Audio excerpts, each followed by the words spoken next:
sa te lung ai di un amau ten an sala an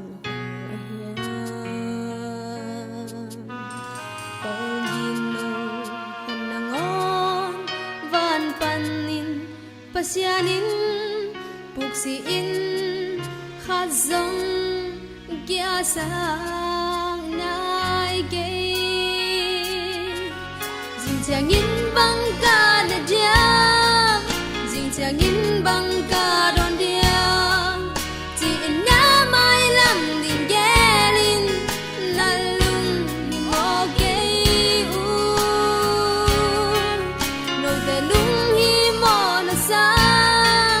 abol palung hi mo zo lai tua neg le don sil le ten sa